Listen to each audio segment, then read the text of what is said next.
Bapa dalam surga, Bapa yang selalu memperhatikan dan memelihara kehidupan kami, Bapa yang baik senantiasa menyertai kehidupan kami hingga pada hari ini. Kami berada bersama-sama ya Bapa untuk memuji, menyembah Engkau dan memuliakan nama-Mu. Di hari yang mulia yang Tuhan berikan untuk kami senantiasa menghormati Tuhan dan senantiasa menghormati hari kudus Tuhan. Terima kasih Tuhan. Kami bersyukur atas hari yang mulia. Tuhan beri kesempatan bagi kami untuk datang bersama-sama mendengar suara Tuhan. Karena kami perlu ya Tuhan akan Engkau, perlu senantiasa akan firman-Mu. Firman-Mu itulah pelita bagi kaki kami dan terang di jalan hidup ini. Kiranya Engkau yang berbicara Tuhan, dalam kuasa Roh Kudus. Nah, kuasa Roh Kudus itu ya Tuhan yang memberikan kami hikmat dan wahyu mengenal Tuhan dengan baik dan benar. Terima kasih Tuhan. Kami siapkan diri kami, hati kami Tuhan bagi kebenaran-Mu. Di dalam nama Tuhan Yesus Kristus. Amin.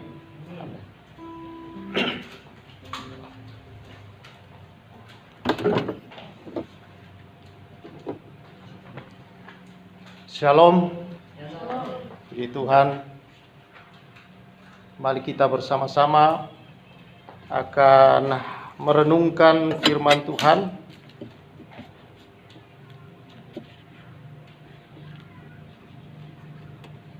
Kali ini saya mengambil firman Tuhan yang terdapat di dalam kitab Hakim-Hakim, pasal yang ketiga.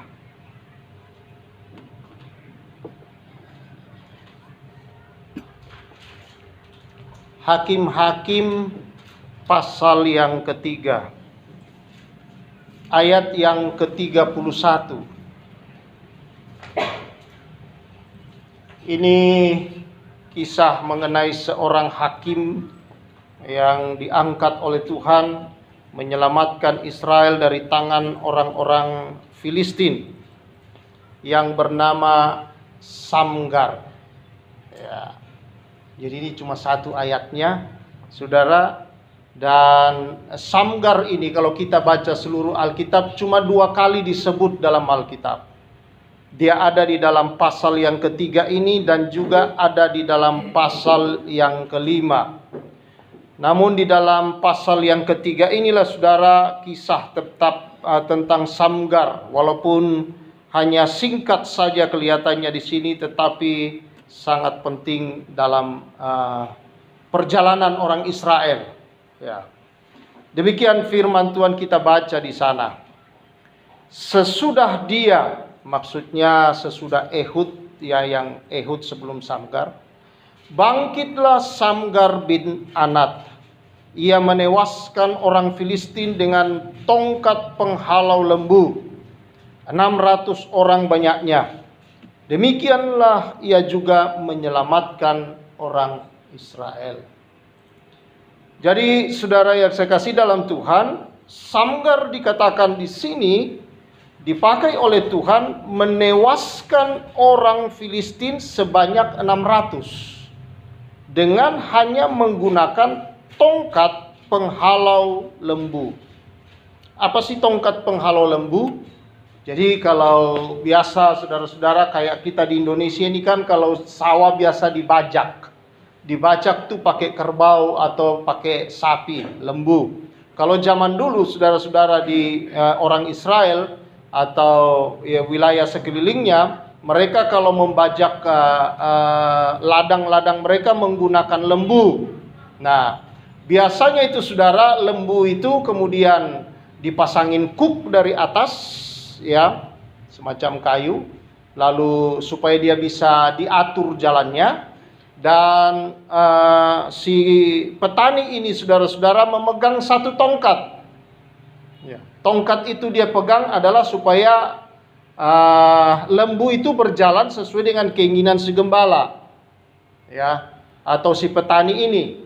Nah, Kalau dia salah jalan atau dia tidak lurus jalan menurut keinginan si petani, maka tongkat itulah fungsinya untuk meluruskan dia dengan memukul sedikit kepada si lembu itu supaya dia kembali ke jalannya. Nah, itulah yang dimaksudkan tongkat penghalau lembu. Nah, saudara, dengan tongkat ini Samgar itu menyelamatkan Israel dari bangsa Filistin. Karena sesudah Yosua meninggal, saudara-saudara, itu tidak ada lagi generasi yang bangkit seperti Yosua. Ya, tidak ada lagi yang memimpin orang Israel, sehingga orang Israel itu jatuh di dalam penyembahan berhala. Orang-orang Kanaan di sekelilingnya ikut-ikutan pergi menyembah berhala. Lalu kemudian ketika itu, saudara, maka Tuhan mengirim bangsa-bangsa lain untuk menindas mereka. Kalau mereka sudah menyimpang dari jalan Tuhan, maka dikirimlah bangsa-bangsa lain menindas mereka. Dan yang paling banyak di sini kita baca, saudara, itulah selain bangsa Midian, ada bangsa Filistin. Dan ini yang paling sering, saudara, di masa itu menyerang mereka. Dan bukan hanya menyerang perang membunuh orang Israel, saudara, atau menawan. Tapi mereka tujuannya adalah datang pada saat-saat lagi panen. Ya, jadi mereka mengambil hasil-hasil panen orang Israel. Supaya apa, saudara? Orang Israel menjadi lemah. Mereka dijajaknya, saudara. Nah, pada waktu itu Tuhan, karena tidak ada lagi yang memimpin seperti Musa dan Yosua, maka Tuhan membangkitkan hakim-hakim. Artinya seseorang yang Tuhan pakai untuk menghakimi dosa orang Israel itu, supaya mereka bertobat. Dan Tuhan memakai hakim-hakim ini, saudara, adalah untuk menyelamatkan mereka dari tangan para bangsa-bangsa lain yang datang menindas mereka dan membuat mereka hidup dalam keadaan yang sengsara dan mengajak mereka untuk menyimpang dari jalan Tuhan dengan menyembah berhala. Salah seorang di sini Samgar.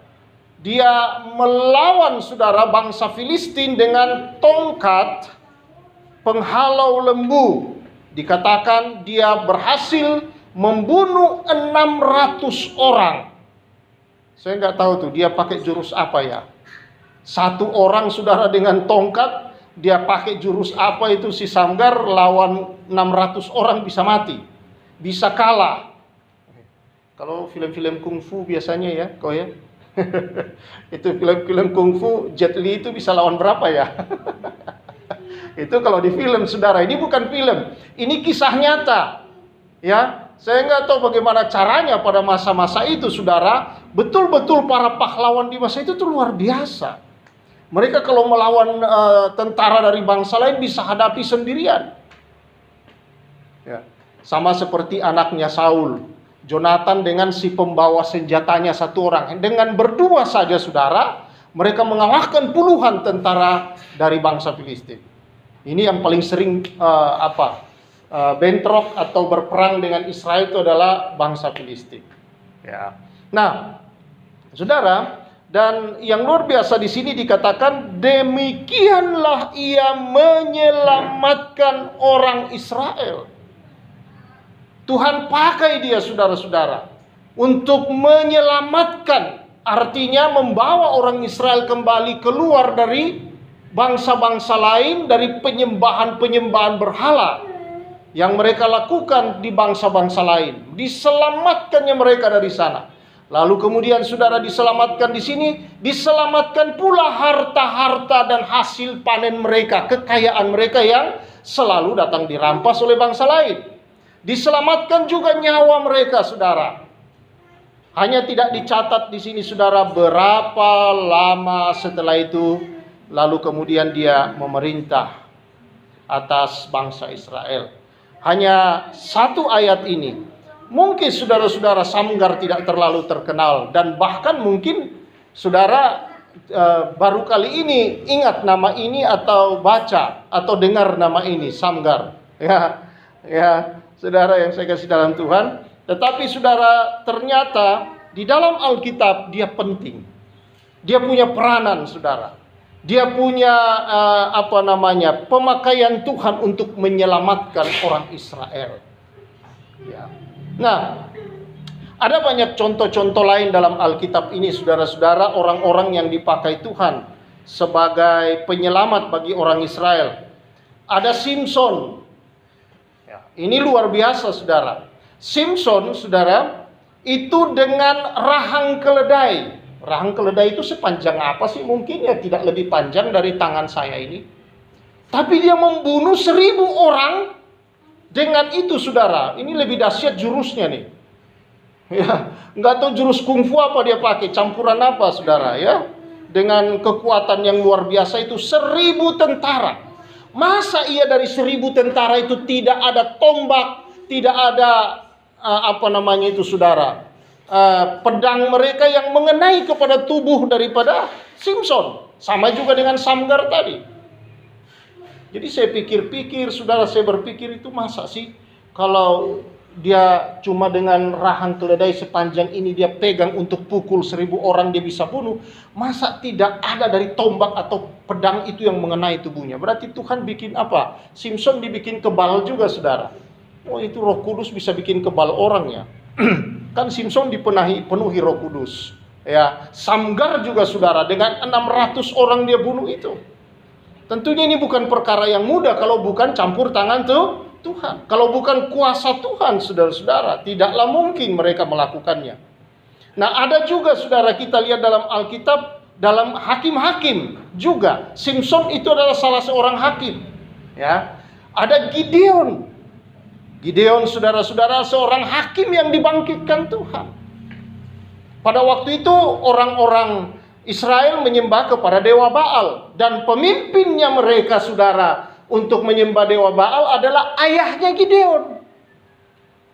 Saudara bisa baca nanti itu kisahnya Gideon di dalam kitab Hakim-Hakim, ya, pasal yang ke-6. Nah, saudara, di situ ayahnya Gideon yang pimpin itu penyembahan berhala. Tapi Tuhan panggil anaknya, yaitu Gideon. Tuhan pilih Gideon, saudara, untuk memimpin bangsa Israel kemudian. Nah, apa yang terjadi, saudara? Dia membawa 32.000 pasukan. Bayangkan tuh, 32.000 orang mengikuti dia. Tapi waktu mau berangkat perang, Tuhan bilang itu terlalu banyak. Terlalu banyak 32.000. Tuhan bilang begini, kasih tahu mereka yang takut dan gentar pulang. Waktu Gideon bilang siapa yang merasa takut dan siapa yang merasa gentar, silahkan pulang. Saudara, yang pulang berapa orang? 22.000 orang. Jadi tinggal 10.000. Yang tadinya 32.000, ini 22.000 ternyata hanya ikut rame-rame. Karena banyak orang.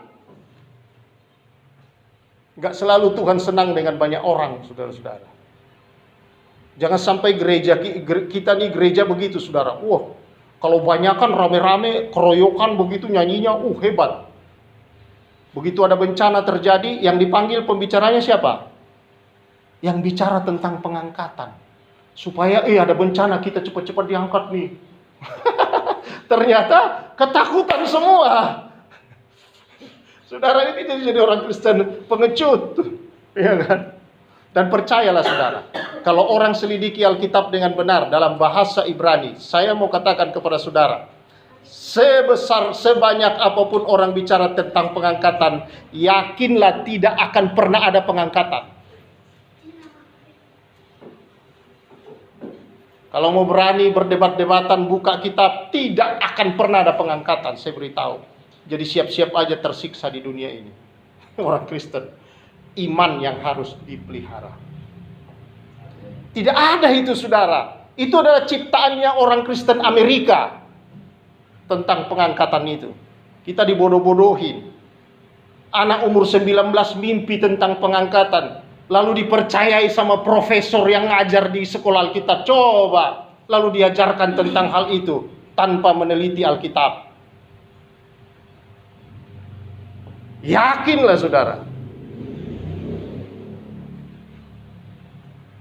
Sekarang ini itu mulai ditinggalkan oleh gereja, beberapa gereja, karena menemukan kebenarannya.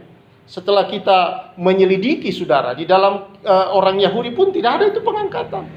Mau diangkat kemana kita? Nggak ada.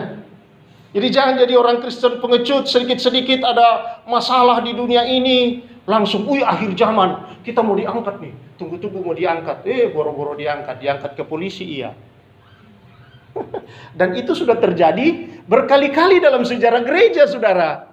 Ya kan? Berkali-kali dalam sejarah gereja, orang mengajar tentang hal itu, lalu kumpulin orang, tanggal sekian, bulan sekian, jam sekian, kita sudah akan diangkat. Lalu ngumpullah.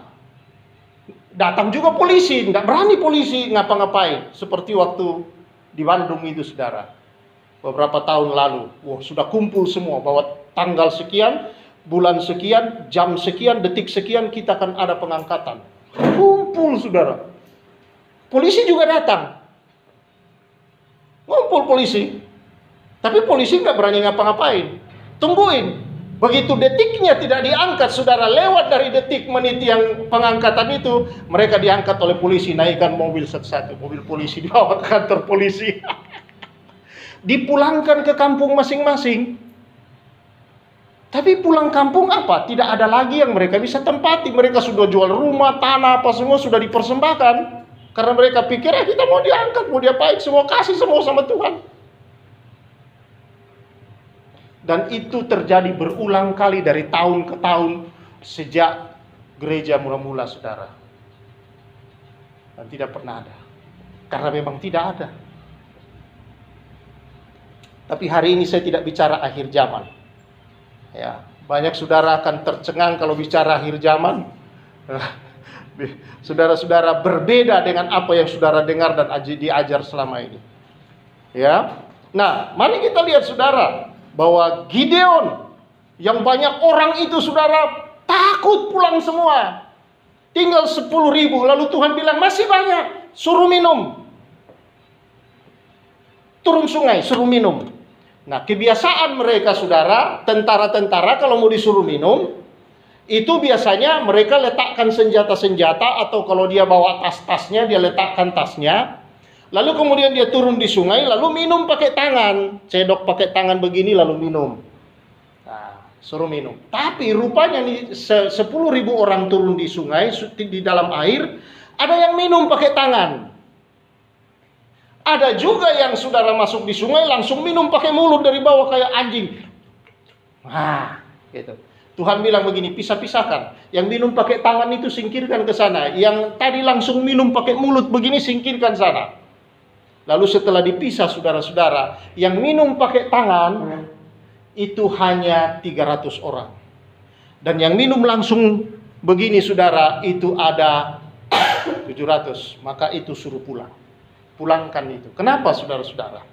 Karena dari situ kita melihat bahwa yang 300 ini, saudara-saudara, inilah orang-orang yang asli, yang ada penguasaan diri, bisa diatur. Tapi yang langsung tadi itu orang-orang yang tidak menguasai diri, maka disuruh pulang.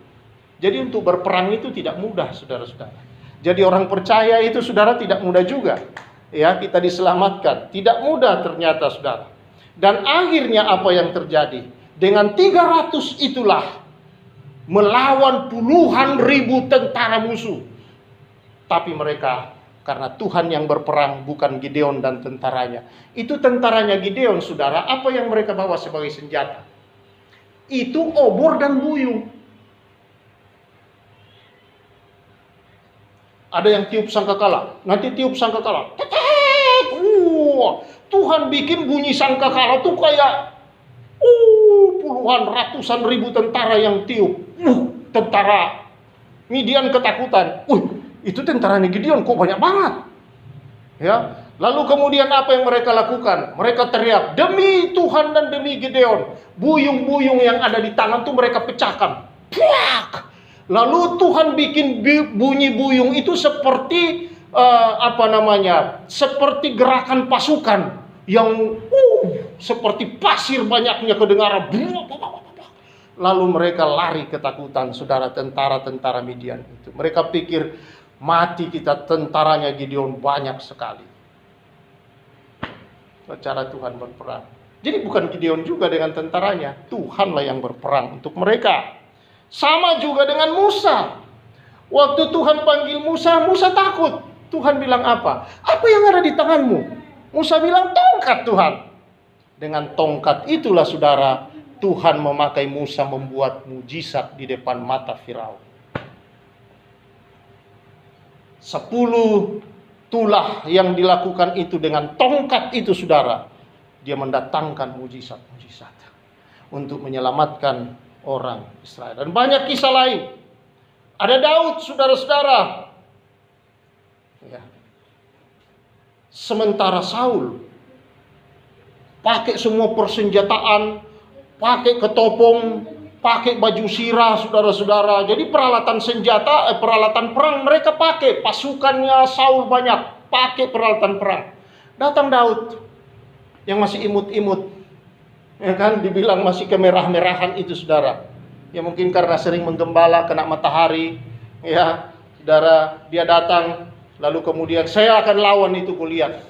Bayangkan saudara, 40 hari lamanya Goliat itu kalau pagi menantang Israel, nanti kalau petang atau sore muncul lagi, maki-maki orang Israel. Tidak ada yang berani. Orang Israel ketakutan, sembunyi semua. Datang Daud. Lalu Saul bilang begini, waduh kamu gak bisa perang, kamu masih muda, kamu gak punya senjata. Lalu Daud bilang, aku biasa tuanku, singa beruang saya lawan. Ya, kalau anak domba saya sudah di mulut singa pun saya rebut. Lalu Saul pikir begini, berani juga dia anak muda ini. Oke lah kalau begitu, tapi kok diperlengkapi dulu ya. Diambillah perlengkapan perang saudara, dipakein baju sirah, dipakein ketopong. Waktu dipakein saudara-saudara, ternyata dia tidak bisa bergerak. Dikatakan itu dia tidak biasa pakai. Dia bilang, aduh tuanku saya nggak bisa gerak. Gimana nanti saya dibunuh sama Goliat ini kalau begini caranya. Dia lepas. Lalu dia berjalan cukup dengan tongkat. Dan sebuah ali-ali atau ketapel lah istilahnya kita kalau zaman sekarang. Dengan itu dia menyelamatkan bangsa Israel dari tangan Goliat dari Filistin. Saudara, Saul dengan semua tentaranya yang banyak punya fasilitas perang. Fasilitas tidak selalu saudara-saudara itu yang mendatangkan kuasa hadirat Tuhan. Tetapi iman, apa yang ada di tangan kita? Hati, apa yang ada di dalam hati kita saudara? Ya, Tuhan tidak cari yang besar, Tuhan tidak cari sesuatu yang yang wah pada kita. Tidak. Tuhan bilang sama murid-muridnya waktu mau kasih makan 5.000 orang, berapa makanan ada pada kamu? Mereka bilang cuma ada 5 roti Tuhan. Ini 5 roti ini punya nih anak kecil nih sama ikan nih 2. Tuhan bilang itu cukup, bawa sini. Lalu Tuhan bersyukur atasnya. Dikasih makan 5.000 orang saudara. Itu pun yang tercatat hanya laki-laki. Masih sisa 12 bakul. Di dalam Matius pasal 15, kejadian kedua terjadi saudara. Ada 4.000 orang laki-laki yang diberi makan dengan 7 ketul roti dan beberapa ikan kecil. Yesus bilang, ada berapa roti padamu? Ada 7 Tuhan. Dan ini beberapa ikan kecil. Itu ada di dalam Matius 15 saudara. Lalu kemudian Yesus bilang, itu cukup kok sini. Lalu Yesus saudara bersyukur atasnya. Dan itu memberi makan, bahkan sisanya masih banyak. Pelajaran apa dari semua ini kita lihat saudara-saudara dari Samgar ini? Orang yang tidak diperhatikan kelihatannya Samgar ini. Orang yang tidak tercatat dari mana asal usulnya saudara. Orang yang sepertinya tidak pernah diperhitungkan. Tetapi Tuhan bisa pakai dia. Karena itu dalam hidup ini saudara, Alkitab berkata apa? Kepada Nabi Samuel waktu dia mau memilih raja, Tuhan bilang begini. Jangan lihat dari perawakannya yang besar. Karena aku telah menolaknya. Manusia melihat kepada perawakannya yang tampan itu. Tapi Tuhan melihat ke dalam hatinya.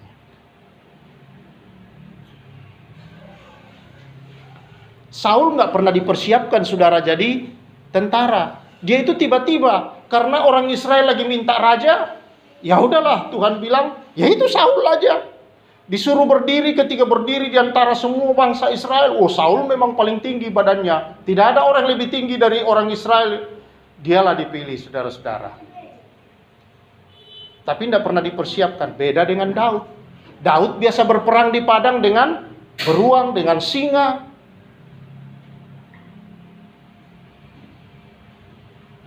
Berbeda, saudara, orang yang mengalami proses dengan yang tidak ada proses.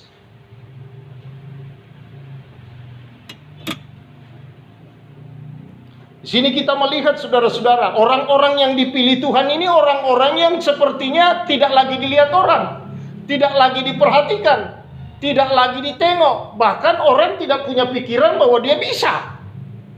Bahkan orang itu sendiri merasa tidak bisa. Tapi dia punya hati yang takut akan Tuhan.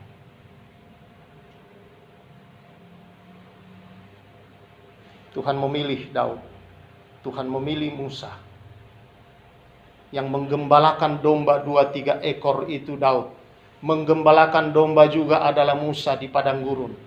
Itu pun bukan dombanya dia, domba mertuanya.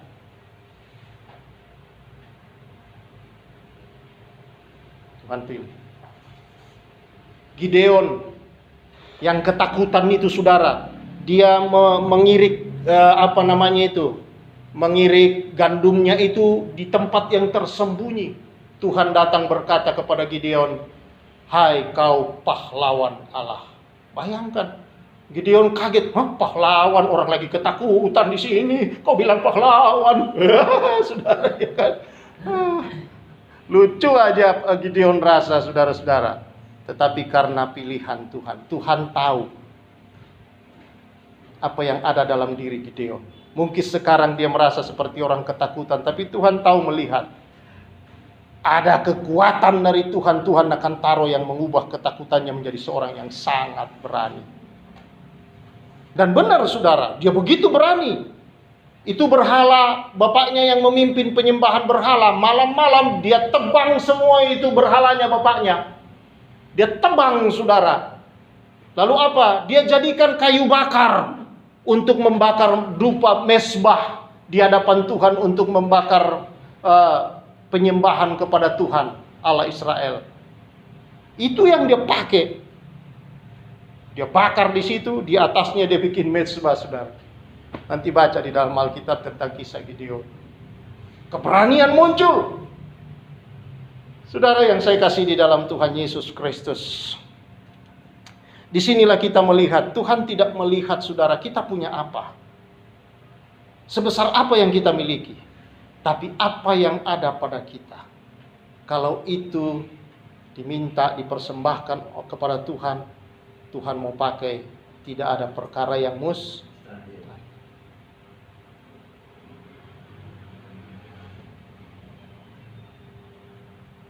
Jadi jangan pernah kita merasa rendah diri, merasa, saudara-saudara, saya tidak bisa itu, saya tidak mampu. Mulai aja. Amin. Lakukan. Ketika Daud berani memberikan diri, aku akan lawan dia. Tuhan beri kekuatan lebih. Benar aja dia bunuh tuh Goliat, potong kepalanya. Musa yang tak berani itu, saudara, Tuhan beri kemampuan. Akhirnya dia pergi juga dengan berani. Dia menghadap Firaun. Bahkan, saudara, dia gagah. Karena Tuhan bilang, sekarang kau jadi Tuhan. Musa kakakmu, Harun kakakmu itu jadi nabimu. Jadi nanti nabi itu yang bicara sama Firaun, kau Allahnya. Kasih firman itu ke Harun. Bayangkan, saudara, Tuhan angkat Musa sedemikian rupa. Kau akan jadi Allahnya, Harun jadi nabinya. Tahu? Luar biasa. Kalau Tuhan panggil, kalau Tuhan mau pakai hidup kita, saudara, itu bukan posisi-posisi yang kecil. Nggak ada di dalam pelayanan, di dalam gereja Tuhan, di mata Tuhan. Ya, dia ini apa sih? Cuma tukang main ini, tukang itu. Nah, semua sama di dalam mata. Yang penting, saudara, adalah apakah kita mau mempersembahkan Tuhan yang akan melipat gandakannya dalam hidup. Hari ini, kalau kita makan perjamuan tubuh dan darah Tuhan, saya percaya mengingatkan kita akan korban yang Kristus berikan.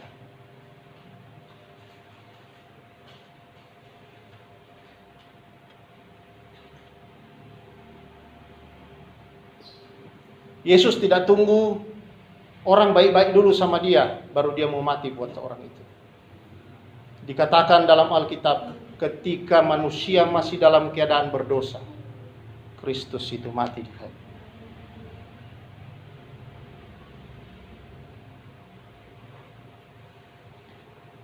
Nanti ajalah kalau saya punya ini, nanti ajalah kalau saya diberkati Tuhan begini, baru saya mau ngasih, baru saya akan rajin ke gereja. Nanti aja kalau saya punya mobil, saya akan jemput ini, saya akan melakukan ini. Nggak usah janji-janji begitu sama Tuhan. Tuhan nggak cari kita punya mobil dulu. Tuhan nggak cari kita punya motor dulu. Tuhan nggak cari apa yang ada pada kita. Kita mau setia nggak menyembah Tuhan. Bagian lain itu bagiannya Tuhan. Alkitab berkata apa? Carilah dahulu kerajaan Allah dan kebenarannya. Yang lainnya itu Tuhan yang tambah.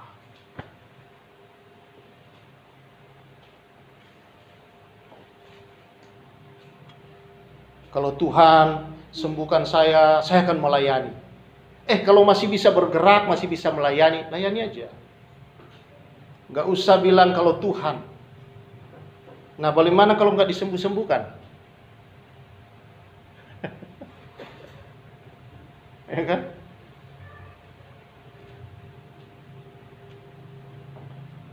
Kiranya Samgar ini, saudara-saudara, menjadi sebuah teladan yang baik buat kita. Dia tidak cari pujian. Dia tidak cari kehormatan. Dia tidak cari saudara-saudara apapun. Dia hanya mau tahu satu. Dia petani. Dengan keahliannya dia, itulah yang dia gunakan. Apa keahlian yang Tuhan kasih sama kita, saudara? Pakailah itu untuk kemuliaan Tuhan. Itu saja yang Tuhan minta dari kita. Nanti Tuhan yang tambahkan, membesarkannya dalam hidup ini. Tuhan memberkati kita semua. Mari kita siapkan hati kita.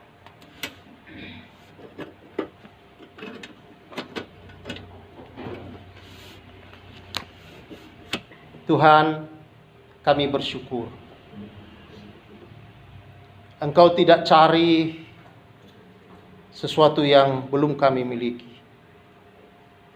Apa yang ada pada kami, kalau kami syukuri, kami taat, kami setia menjalani, Tuhan tahu apa yang terbaik bagi kami, bagi masa depan kami, karena untuk kemuliaan Tuhan sendiri. Terima kasih Tuhan. Biarlah kami belajar menghormati Tuhan dengan apa yang ada pada kami. Mempersembahkannya, menggunakannya untuk kemuliaan Tuhan. Memakainya bagi keagungan Tuhan.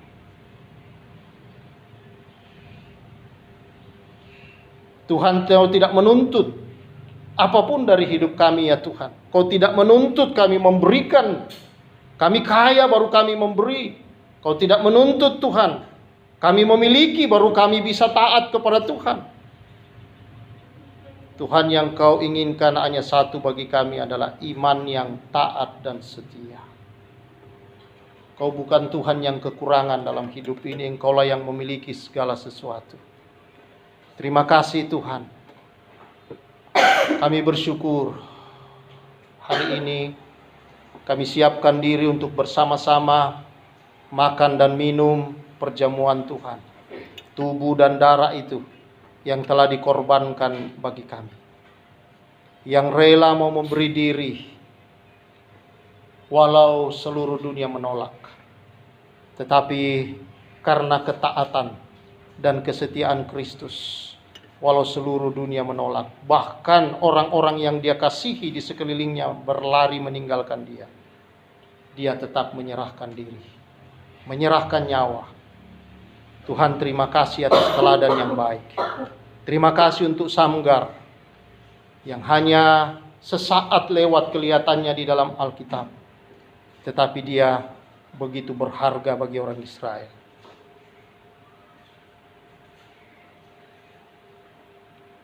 Dia membawa orang Israel lepas dari belenggu penjajahan. Terima kasih untuk semua teladan-teladan yang mulia yang Tuhan berikan di dalam firman-Nya. Biar kami bukan hanya menjadi pendengar-pendengar, tapi kami menjadi orang-orang yang menjadi pelaku ya Tuhan. Taat, setia, memberikan ya Tuhan apa yang ada pada kami bagi kemuliaan Tuhan. Terima kasih. Bersyukur ya Tuhan. Mari Tuhan, perjamuan ini Tuhan kuduskan. Perjamuan ini Tuhan berkati. Ketika kami makan, ketika anak-anak-Mu minum Tuhan, biarlah tubuh dan darah ini ya Tuhan boleh bersatu di dalam diri kami dan menjadi bagian yang terbaik yang memulihkan seluruh keberadaan kami ya Tuhan. Urapi semua ini Bapa, kuduskan. Terima kasih Tuhan. Kasih. Ini syukur kami Tuhan. Kami berikan dalam nama Yesus. Amin. Amin.